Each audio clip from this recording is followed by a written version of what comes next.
I had not yet seen it. I could only feel it. It was obscured under my blanket. I could see its outline, and I could feel its presence, but I dared not look. The weight of it pressed down on top of me, a sensation I will never forget. When I say that hours passed, I do not exaggerate.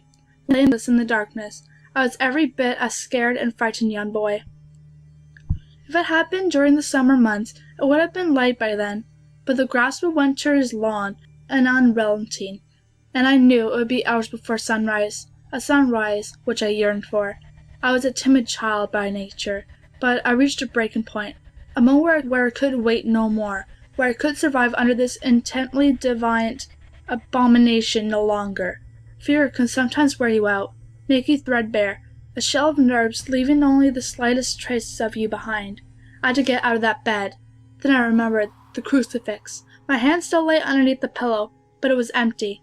I slowly moved my wrist around to find it, minimizing as best I could the sound and vibrating causes, but it could not be found.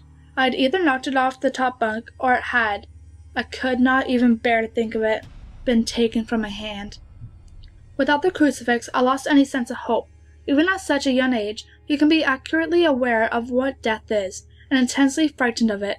I knew I was going to die in that bed if I lay there, doormat, passive, doing nothing. I had to leave that room behind. But how? Should I leap from the bed and I hope that I make it to the door? What if it's faster than me? Or should I slip out of the top bunk, hoping to not disturb my uncanny bedfellow? Realizing that it had not stirred when I moved, trying to find the crucifix, I began to have the strangest thoughts. What if it was asleep? I hadn't so much as breathed since I had woken up. Perhaps it was resting, believing that it had finally got me, that I was finally in its grasp. Or perhaps it was toying with me.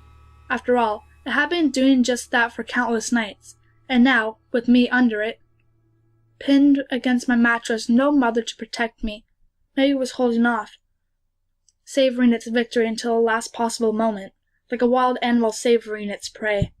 I tried to breathe as shallowly as possible, and mustering every ounce of courage I could, I reached over slowly with my right hand and began to peel the blankets off of me. What I found under those covers almost stopped my heart. I did not see it, but as my hand moved the blanket, I brushed against something smooth and cold, something which felt unmistakably like a gaunt hand. I held my breath in terror, as I was sure it must now know that I was awake. Nothing. It did not stir. It felt dead. After a few moments, I placed my hand carefully further down the blanket and felt a thin, poorly formed forearm. My confidence and almost twisted sense of curiosity grew as I moved down further, disproportionately larger bicep muscle. The arm was outstretched, laying across my chest, with the hand resting on my left shoulder, as if it had grabbed me in my sleep. I realized that I would have to move this cadaverous appendage if I even so much as hoped to escape its grasp. For some reason, the feeling of torn, ragged clothing on the shoulder of this nighttime invader stopped me in my tracks. Fear once again swelled in my stomach and in my chest as I recoiled my hand in disgust at the touch of strangled, oily hair. I could not bring myself to touch its face, although I wonder what to this very day it could have felt like. Dear God, it moved. It was subtle, but its grip on my shoulder and across my body tightened. No tears came, but God, how I wanted to cry, as its hand and arm slowly coiled around me. My right leg brushed along the cool wall which the bed lay against. Of all that happened to me in that room, this was the strangest. I realized that this clutching, rancid thing which drew great delight from violating a young boy's bed was not entirely on top of me. It was taken out from the wall, like a spider striking from its lair. Suddenly, its grip moved from a slow tighten to a sudden squeeze. It pulled and clawed at my clothes, as if frightened that the opportunity would soon pass. I fought against it, but its emaciated arm was too strong for me. Its head rose up writhing and confronting under the blanket. I now realized where it was taking me, into the wall. I fought for my dear life. I cried, and suddenly my voice returned to me, yelling, screaming, but no one came. Then I realized why I was so eager to suddenly strike, why this thing had to have me now. Through my window, that window which seemed to represent so much malice from outside, streaked hope, the first rays of sunshine. I struggled further, knowing that if I could just hold on, it would soon be gone. As I fought for my life, the unearthly parasite shifted, slowly pulling itself onto my chest, its head now poking out from under the blanket, wheezing, coughing, rasping. I do not remember its features. I simply remember its breath against my face, foul and as cold as ice. As the sun broke over the horizon, that dark place, that suffocating room of contempt was washed, bathed in sunlight. I passed out as its scrawny fingers encircled my neck, squeezing the very life out of me. I woke to my father offering to make me some breakfast. A wonderful sight indeed.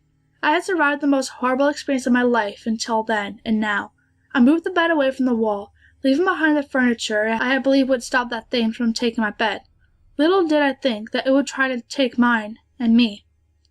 Weeks passed without incident, yet on one cold frost-bitten night, I awoke to the sound of the furniture where the bunk beds used to be, vibrating violently. In a moment it passed. I lay there sure I could hear a distant wheezing come from within the wall, finally fading into the distance.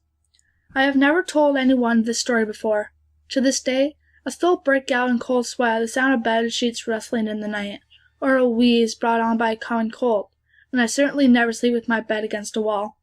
Call it superstition if you will, but as I said, I cannot discount convention explanations such as sleep paralysis, hallucinations, or that an overactive imagination.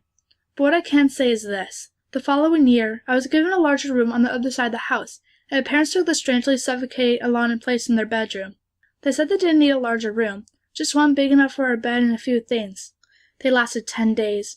We moved on the 11th.